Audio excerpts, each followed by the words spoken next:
Good morning. ప్రభువైన యేసుక్రీస్తు వారి పరిశుద్ధ నామములో అందరికీ శుభాలు. ఈరోజు మన అనుదిన ఆత్మీయ ఆహారంగా లూకాసు వార్త 18వ అధ్యాయము 8వ వచనాన్ని ధ్యానించుకుందాం. ఆయన వారికి త్వరగా న్యాయము తీర్చును, వారి విషయమే గదా ఆయన దీర్ఘశాంతము చూపుచున్నాడని మీతో చెప్పుచున్నాను.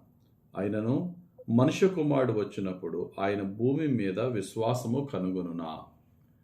చదవబడిన వాక్య సందర్భము యేసుక్రీస్తు ప్రభు దేని గురించి చెప్తున్నారంటే, ఒక అన్యాయస్తుడైనటువంటి న్యాయాధిపతి యొద్దకు ఒక పేద విధవరాలు వెళ్ళి నాకు న్యాయం చేయండి అంటే, వాడు అన్యాయస్తుడు లంచాలు తీసుకుని న్యాయాన్ని వాడికి ఇష్టం వచ్చినట్టుగా మార్చుకుంటాడు.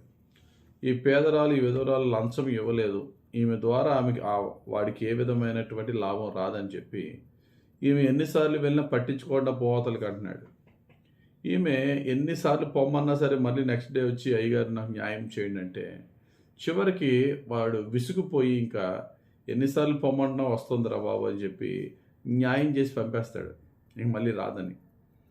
యేసయ్య అంటున్నారు, ఒక అన్యాయస్తుడైన న్యాయాధిపతి పదే పదే అడిగితే వాడి స్వభావానికి వ్యతిరేకంగా న్యాయం చేసి పంపాడు కదా. మరి మన తండ్రి న్యాయవంతుడు, నీతిమంతుడు, కనికరం గలవాడు. ఆయనను ఎడతెగక ఆయనకు ప్రార్థించే వారికి మరి నిశ్చయముగా సహాయం చేస్తాడు కదా. ఆ విధంగా మీ ప్రార్థనా జీవితం కూడా ఉండాలి.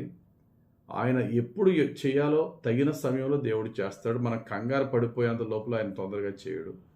కానీ మనము పర్సిస్టెంట్గా మనం అడుగుతూ ఉన్నప్పుడు, పట్టుదలతో మనం ప్రార్థన చేస్తూ ఉన్నప్పుడు దేవుడు మన ప్రార్థన ఖచ్చితంగా అంగీకరిస్తాడు, మేలు చేస్తాడు ఖచ్చితంగా అని యేసు ప్రభు చెప్తూ ఒక మాట అన్నాడు. ఆయనను మనుష్య కుమారుడు వచ్చినప్పుడు ఆయన భూమి మీద విశ్వాసము కనుగొనునా. సరే, యేసు ప్రభు రెండో రాకడలో మరలా వచ్చినప్పుడు దేవుడు ఈ విశ్వాసం ఏమైతే మీరు చూసారో ఈ విశ్వాసం మనుషుల్లో దేవుడు చూస్తాడా అని అడిగాడు. ఇక్కడ దీన్ని ఎలా అర్థం చేసుకోవాలంటే, యేసు ప్రభు రెండో రాకడలో వచ్చినప్పుడు ఈ సంఘాలు ఉంటాయా అనలే. యేసు ప్రభు మరలా రెండో రాకడలో వచ్చినప్పుడు ఈ యొక్క మతం, ఈ క్రైస్తవ్యం ఉంటుందా అనలే. యేసు ప్రభు రెండో రాకడలో వచ్చినప్పుడు ఇట్టి సువార్త, ఇట్టి ప్రార్థన ఉంటుందా అని అడగలే. చర్చిలు ఉంటాయి, మతము ఉంటుంది, బోధ ఉంటుంది, ఆరాధనలు ఉంటాయి. కానీ ఈ విధంగా ఎంత దుర్మార్గత సమాజంలో ఉన్నా వెనుదిరగకుండా ఎడతెగక ప్రార్థన చేసే విశ్వాసముతో కూడిన ప్రార్థనాపరులు ఉంటారా అనేది ఛాలెంజ్. ఎందుకంటే యేసు ప్రభు రాకడకు ముందు అంత్య దినాల్లో మనుషులు ఏ విధంగా ఉంటారో యేసు ప్రభు చాలా స్పష్టంగా మత్తయి సువార్త 24వ అధ్యాయంలో 9 నుంచి 14 వచనాలు చెప్తున్నారు. జనులు ఎలాగైపోతారంటే, మీరు ప్రజల చేత ద్వేషింపబడతారు, చాలామంది విశ్వాసములో కూడా అభ్యంతరపడతారు, సొంత వారిని దోచుకుంటారు, ద్వేషిస్తారు. అనేకమైన అబద్ధ ప్రవక్తలు వచ్చి మీలో చాలామందిని మోసం చేస్తారు. విపరీతంగా అక్రమాలు విస్తరించిపోతాయి. అనేకుల ప్రేమ చల్లారిపోద్ది.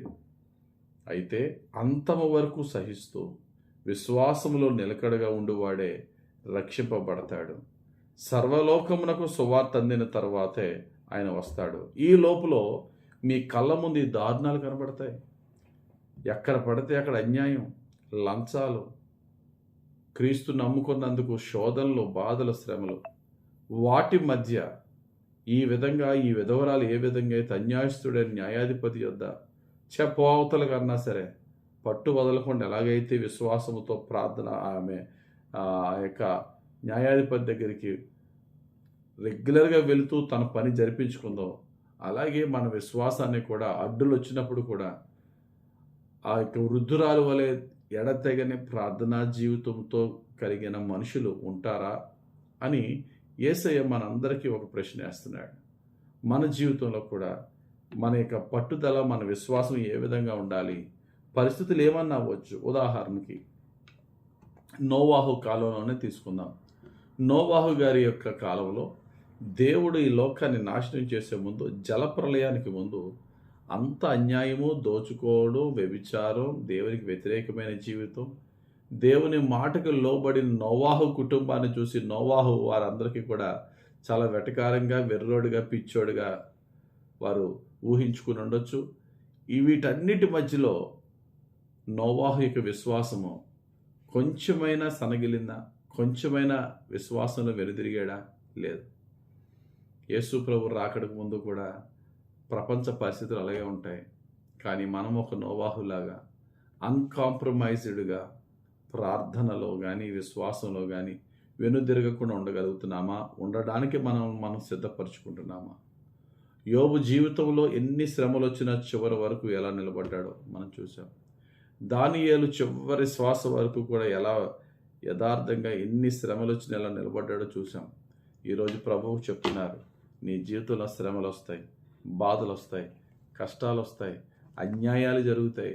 నువ్వు నీతిగా ఉండడం వల్ల నీ నీతి ఫలము నీకు కనబడదు, కానీ అన్యాయపు ఫలాలు నీ జీవితంలో ఎదురవుతాయి.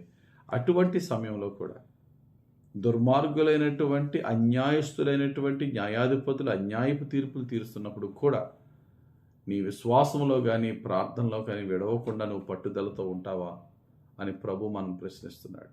ప్రభువా, ఆ విధంగా ఉండటానికి నాకు సహాయం చేయి తండ్రి.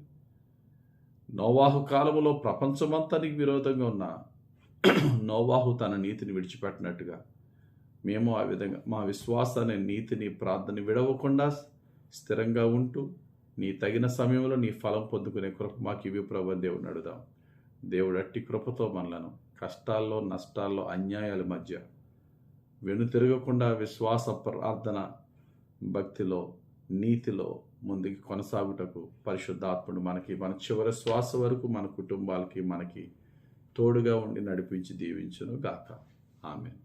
పరిశుద్ధుడా, ప్రేమ కలిగిన తండ్రి, ధ్యానించిన వాక్యం బట్టి వందనాలు. ధ్యానించిన వాక్యం అర్థం చేసుకుని పరిస్థితులు, ప్రజలు మేము అనుకున్నట్టుగా లేకపోయినా, అయా పరిస్థితులు, అయా అధికారులు మాకు విరోధంగా ఉన్నా, ఎక్కడా మా విశ్వాసంలో కానీ, మా ప్రార్థనలో కానీ, నీతిలో కానీ రాజీ పడకుండా యథార్థంగా ముందుకు సాగే భాగ్యం దయచేయమని, మా చివరి శ్వాస వరకు నీకు ప్రీతికరంగా జీవించుటయే మా భాగ్యముగా ఎంచుకుని ఆ విధంగా జీవించుటకు సహాయం చేయమని, లోకాన్ని ఎదిరించి అయ్యా నీ చిత్తాన్ని నెరవేర్చే నీ శక్తిని మాకు అనుగ్రహించి, నీ కృపతో మమ్మల్ని రక్షించి, కాపాడి, నడిపించి, దీవించి, ఫలింపచేయమని, విజయవంతులుగా మార్చమని యేసుక్రీస్తు ప్రభు అతి పరిశుద్ధ నామంలో ప్రార్థించి నీ పాదాలకు మమ్మల్ని అప్పగించి వేడుకొంచున్నాం తండ్రి. ఆమెన్. తండ్రి యొక్కయు, కుమారుని యొక్కయు, పరిశుద్ధాత్మ దేవుని అభిషేకం మనల్ని నడిపించి దీవించును గాక. Amen. God bless you. Have very blessed day.